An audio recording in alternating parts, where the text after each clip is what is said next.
Welcome to Health Simplified. Today we're going to be diving into the world of ivermectin, Oh, yeah. a drug you might know Yeah. from some recent headlines, but we're not wading into those waters. Right. Our deep dive today is exploring ivermectin's potential in cancer treatment. Okay. Research is suggesting some really fascinating possibilities. Yeah. It is intriguing, isn't it? I mean, we're talking about a drug that's been a mainstay in treating parasitic infections for decades. Right. And now we're seeing these promising signs of it being a powerful tool against cancer. It feels almost counterintuitive. Yeah. So how did researchers even start looking at ivermectin Right. as a potential cancer treatment? Was there something in its original use Yeah. that hinted at this possibility? That's a great question. Scientists started noticing that some compounds that were effective against parasites Okay. also displayed activity against cancer cells. Ah, So it sparked a curiosity, could there be a connection? And that's what led researchers down this path of investigating ivermectin's anti-cancer potential. so it wasn't a random guess, No. but a pattern that emerged from Yeah. observing these multi-talented drugs. That's fascinating. Yeah. But how does a drug that targets parasites Right. suddenly become effective against cancer? Are the mechanisms similar, or is something completely different going on? Well, the mechanisms are surprisingly diverse, Okay. and that's what makes ivermectin so intriguing. It doesn't work like traditional chemotherapy drugs, which often target rapidly dividing cells. Right. Instead, ivermectin seems to disrupt the very systems cancer cells rely on to grow and spread, almost like cutting them off at their roots. That sounds promising. Yeah. Could you give us an example of what you mean by disrupting systems? What's happening at the cellular level? Sure. One example is ivermectin's impact on what we call cellular pathways, which are essentially communication networks within cells. Imagine these pathways as intricate circuits controlling various functions. And ivermectin comes in and disrupts those circuits in cancer cells. So it's like ivermectin is a master hacker, Uh-huh. infiltrating the cancer cell's operating system and rewriting the code That's a great way to put it. to shut it down. Yes. And these disruptions can have a cascade of effects.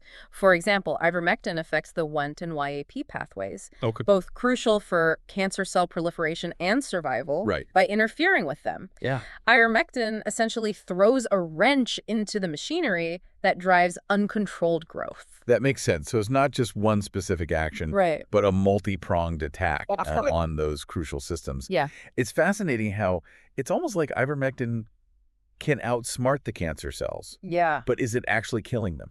It can. Yeah. Studies have shown that ivermectin can trigger what's called apoptosis, Mm-hmm. essentially programmed cell death, specifically in cancer cells. So it's not just disrupting their growth, but actually pushing them towards self-destruction. Now, one of the biggest challenges with cancer treatment is minimizing harm to healthy cells. Of course. Is there any evidence that ivermectin can differentiate between the good guys and the bad guys? That's a crucial question, and one of the most exciting aspects of this research studies suggests that ivermectin might have that ability. It seems to selectively target cancer cells, leaving healthy cells relatively unharmed. That's remarkable. But even with traditional chemotherapy, it's rarely a one-drug show. Right. Are there any studies looking at how ivermectin might work in combination with other cancer treatments? Absolutely. Researchers are exploring how ivermectin could team up with existing treatments for a more powerful effect, Okay. especially in cases of drug resistance, where cancer cells have become less responsive to certain therapies. So ivermectin could potentially make those existing treatments more effective. Exactly. The concept here is synergy, where the combined effect of two drugs is greater than the sum of their individual effects. For example, studies have shown promising results combining ivermectin with a statin drug called pitavastatin in fighting ovarian cancer cells. Wow. They've also found a powerful combination with adriamycin in treating leukemia both in the lab and in living organisms. That's incredible. It's like ivermectin is a team player, Yeah. boosting the effectiveness of these other cancer-fighting agents.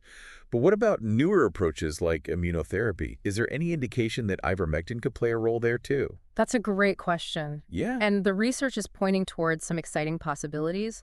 You see, immunotherapy harnesses the body's own immune system to fight cancer. Right. So just to clarify, Yeah. immunotherapy is about empowering the body's natural defenses Yes. to recognize and attack cancer cells, and ivermectin might be able to amplify that effect. Precisely. Checkpoint inhibitors essentially release the brakes on the immune system, allowing it to attack cancer cells more aggressively. Think of it like giving your immune system a pep talk and better weapons all at once. Uh-huh. Ivermectin seems to work on a couple of different levels to achieve this. Okay, let's unpack that. What are those different levels? First, it can induce what's called immunogenic cell death in cancer cells.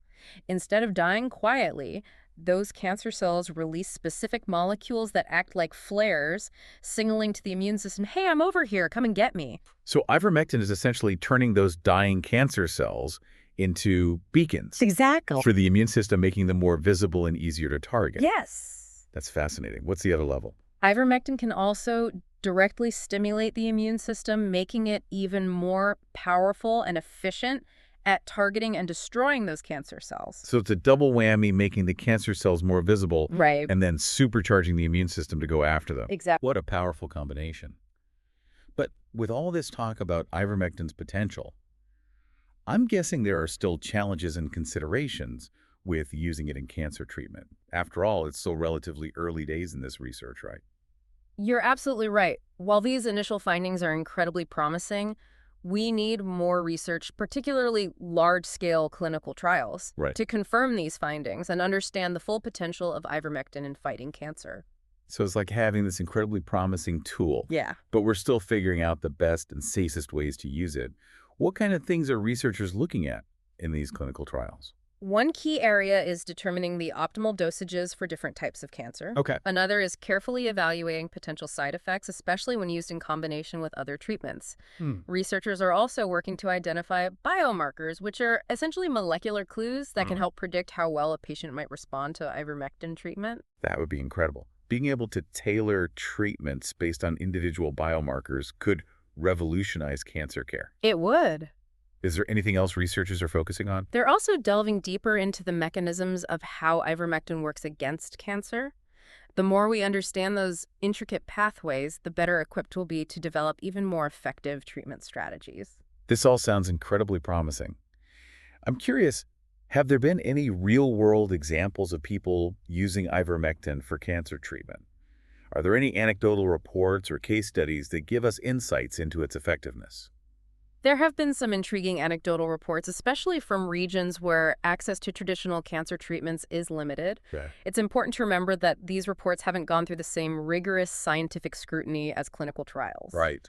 However, they do provide some interesting glimpses into the potential benefits people are experiencing. So it's like a collection of individual stories, Yeah. each offering a unique perspective on how ivermectin might be helping people in their fight against cancer. Can you share any examples? Sure. For example, there have been reports of individuals with various types of cancer who, after using ivermectin, experienced tumor shrinkage, improved overall health, and even complete remission. That's amazing. Of course, we need to be cautious with anecdotal evidence and remember that individual experiences don't necessarily reflect a broader scientific consensus. But it's certainly encouraging to hear these stories. Absolutely. It reinforces the need for more research to fully understand the potential of ivermectin in cancer treatment and to develop safe and effective treatment protocols. This has been an absolutely fascinating look at ivermectin and its potential in the fight against cancer. We've learned about its unique mechanisms of action, its ability to potentially target cancer cells while sparing healthy ones, and its promising role in combination therapies and immunotherapy. It seems like we've only just scratched the surface of what this incredible drug might be capable of. It's a testament to the power of scientific exploration and a reminder that even medications we think we know well can surprise us with new applications and benefits. The full potential of ivermectin in fighting cancer is yet to be uncovered, and the journey of discovery is just beginning. It really does feel like we're on the cusp of something remarkable. The way ivermectin interacts with cancer cells, its potential to boost existing treatments, and even revolutionize immunotherapy, it's all incredibly exciting. It's almost hard to believe that a drug originally intended for parasitic infections could hold such promise in the fight against cancer. Speaking of those parasitic infections, how does ivermectin work in that context? Could that mechanism provide any clues about how it's acting against cancer cells? That's a smart connection to make. You see, ivermectin's primary target in parasites is something called glutamate-gated chloride channels. Okay. These channels are essential for the parasite's nervous system, and ivermectin essentially paralyzes them. So it's like shutting down their control center, preventing them from functioning properly? But these channels aren't present in human cells, are they? Exactly. Human cells have different types of chloride channels, so ivermectin's effect on those parasite-specific channels doesn't translate to toxicity in humans. But what's interesting is that some of the pathways ivermectin disrupts in cancer cells, like the ones we talked about earlier, YAP, PAC-actin, TORC1, these pathways play roles in cell growth and survival across various organisms, including parasites. So even though the primary targets are different, there's some overlap in the pathways affected. Yeah. That's a fascinating connection. It's like ivermectin has this inherent ability to disrupt those fundamental processes essential for survival, whether it's a parasite or a cancer cell. Precisely. And that's why researchers are so intrigued by ivermectin's potential. It's like it has this underlying ability to target those vulnerabilities, those critical points that are essential for these harmful cells to thrive. It almost feels like ivermectin is a master key, unlocking a door that leads to a whole new approach to treating cancer. That's a beautiful analogy. And it's that master key potential that researchers are so eager to explore. For example, one of the areas where ivermectin shows immense promise is in reversing drug resistance. That's a huge challenge in cancer treatment. Can you explain what drug resistance is and how ivermectin might be able to help? Okay, imagine you're trying to build a house, but some of your tools keep breaking. Yeah. You try to use a hammer, but it's lost its head. You try to use a saw, but the blade is dull. That's what happens in drug resistance. The cancer cells find ways to evade the effects of the drugs designed to kill them. They might develop pumps that expel the drugs, or they might alter the target that the drug is trying to hit. So it's like those cancer cells are constantly adapting and evolving, figuring out ways to outsmart the treatments. But how does ivermectin fit into this picture? Studies have shown that ivermectin can actually reverse that resistance, making those cancer cells vulnerable to the drugs again. It's like ivermectin goes in and repairs those broken tools, allowing them to do their job effectively. That's incredible. So it's not just that ivermectin is directly killing cancer cells, Right. but it's also making those existing treatments more effective. Do we know how it's doing that? There are several mechanisms at play, and each discovery seems to open up even more exciting possibilities. One study, for example, found that ivermectin reversed drug resistance in a range of human cancer cell lines by reducing the expression of a protein called P-glycoprotein, or PGP. What's so special about this P-glycoprotein? PGP is like a bouncer at the cell's door, kicking out those chemotherapy drugs before they can get in and do their job. So ivermectin is essentially disarming that bouncer, allowing the drugs to enter the cancer cells and do what they're supposed to do. That's pretty clever, but how is ivermectin managing to do that? Is it directly interacting with PGP? It's even more fascinating than that. Instead of directly inhibiting PGP, ivermectin was interfering with another pathway, the epidermal growth factor receptor, or EGFR pathway. Okay, remind me, what does the EGFR pathway do? The EGFR pathway is involved in cell signaling, controlling things like cell growth and division. It's often overactive in cancer cells, contributing to their uncontrolled growth. What the researchers found was that ivermectin was binding to EGFR, blocking its activation. So it's like ivermectin is playing a strategic game targeting EGFR, which then sets off a chain reaction that ultimately weakens the defenses of PGP and makes those cancer cells more susceptible to the chemotherapy drugs. Precisely. They found that by blocking EGFR, ivermectin triggered a cascade of events that ultimately led to a reduction in PGP expression. It's like a domino effect, one action leading to another and ultimately dismantling the cancer cell's resistance mechanisms. This is remarkable. It highlights the intricate complexity of these cellular pathways and how ivermectin seems to navigate them with such precision. But with such complex interactions happening, are there concerns about potential side effects, especially when used in cancer treatment, where dosages might be higher? That's a valid concern, and it's something researchers are actively investigating. While ivermectin is generally considered safe and well tolerated at the doses used for parasitic infections, there's always the potential for side effects, particularly at higher doses or in combination with other medications. So it's a matter of finding that balance the dosage that effectively targets cancer cells while minimizing any potential harm to healthy cells. What kind of side effects are researchers looking out for? They're monitoring a range of potential side effects, including things like gastrointestinal issues, liver enzyme elevations, and neurological effects. So it's a comprehensive approach, looking at the whole picture to ensure that any potential benefits outweigh the risks. Absolutely. Safety is paramount in any clinical trial, and these studies are designed to thoroughly evaluate both the efficacy and the safety of ivermectin in cancer treatment. Now, earlier you mentioned that researchers are also exploring the use of ivermectin in immunotherapy. Can you tell us more about what they're finding? This is where things get really fascinating. Remember how we talked about checkpoint inhibitors? Those drugs that release the brakes on the immune system, allowing it to attack cancer cells more aggressively? Yes, it's like giving the immune system a boost, empowering it to fight back. Exactly.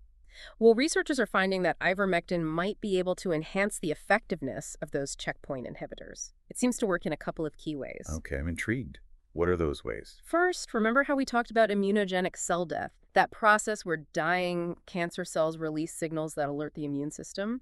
Well, studies suggest that ivermectin can actually induce this type of cell death in cancer cells. It's like making those cancer cells wave a giant flag that says, "Hey, immune system, I'm over here, come and get me." So it's like ivermectin is making those dying cancer cells even more visible to the immune system, giving it a clearer target to attack. Mm-hmm. That's incredible. What's the other way ivermectin is enhancing immunotherapy? It can also directly stimulate the immune system, making it even more powerful and efficient in targeting and destroying those cancer cells. It's like a double whammy. First, it makes the cancer cells more noticeable, and then it supercharges the immune system to go after them. What a powerful combination. But with all this exciting potential, are there any specific types of cancer where ivermectin seems to be particularly promising? There have been encouraging results across a range of cancer types, but some of the most promising findings have been in leukemia, ovarian cancer, and breast cancer. For example, in leukemia, studies have shown that ivermectin can inhibit the growth of leukemia cells and induce apoptosis. In ovarian cancer, as we mentioned earlier, it has shown synergy with pitavastatin, enhancing the effectiveness of this statin drug in fighting cancer cells. So we're seeing positive results not just in the lab, but also in specific types of cancer. That's really encouraging. What about breast cancer? What kind of findings are we seeing there? In breast cancer, studies have shown that ivermectin can inhibit the growth of breast cancer cells and even reduce tumor size. So it's not just slowing down the growth, but actually shrinking those tumors. That's amazing. Is there a reason why ivermectin seems to be particularly effective against these specific types of cancer? It's likely due to the specific molecular characteristics of those cancer cells. Yeah. You see, different types of cancer have different vulnerabilities, different pathways that are essential for their growth and survival. It seems that ivermectin is particularly adept at targeting the vulnerabilities present in these specific types of cancer. So it's almost like ivermectin is a puzzle piece that fits perfectly into the puzzle of these cancers, disrupting their key processes and making them more susceptible to treatment. That's a beautiful way to put it. And as researchers delve deeper into those molecular puzzles, they're uncovering even more intriguing connections and possibilities. This all sounds so exciting. It really does feel like we're on the verge of a breakthrough in cancer treatment.